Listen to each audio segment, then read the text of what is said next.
Għandu jitwaqqaf working group parlamentari li jiddiskuti d-diabete sabiex dak li ma jridx jagħmel il-gvern nagħmluh aħna. Dan kien il-messaġġ li twassal waqt konferenza tal-aħbarijiet indirizzata mid-deputati nazzjonalista Claudette Buttigieg u Ian Vassallo.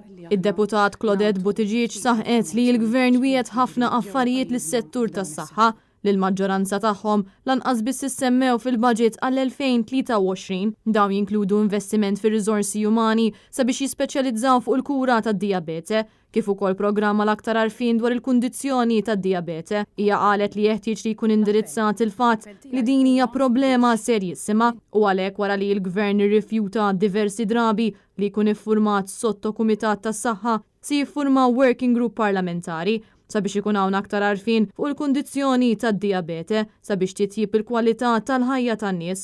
L-appell tiegħi huwa biex nindirizzaw il-fatt li għandna problema serjissima ġo pajjiżna. Wieħed mill-ispeċjalisti f'dan il-qasam reċentement iddiskriva din il-problema bħala diżastru traġiku. Diżastru traġiku. Għaliex qed jidħlu nies ġo l-isptar Mater Dei b'sitwazzjonijiet akuti ħafna b'riżultat ta' noqqas ta' kontroll tal-kundizzjoni tad-diabete.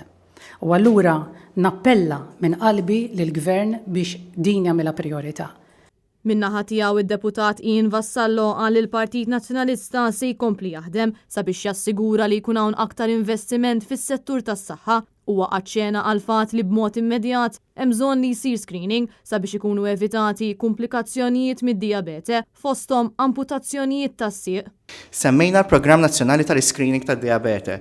Sfortunatament kien imwiegħed ħafna, nitkellem hawnhekk bħala podjatrista, il-qasam tas-sieq fejn iva il-nies li batu bid-diabete sfortunatament ikollhom ulċeri li jistgħu waslu wkoll għat-telf ta' saqajhom li taffettwa il-mobilità, taffettwa l-kwalità tal-ħajja tagħhom u kif ukoll taffettwa anke lill-familjari tagħhom. Aħna nemmnu li illum qabel għandu jibda jkun hawn screening aktar b'saħħtu fil-kura tad-diabete fejn għandu x'jaqsam il-kura fis-sieq, il-kura biex nipprevenu dan il-problemi.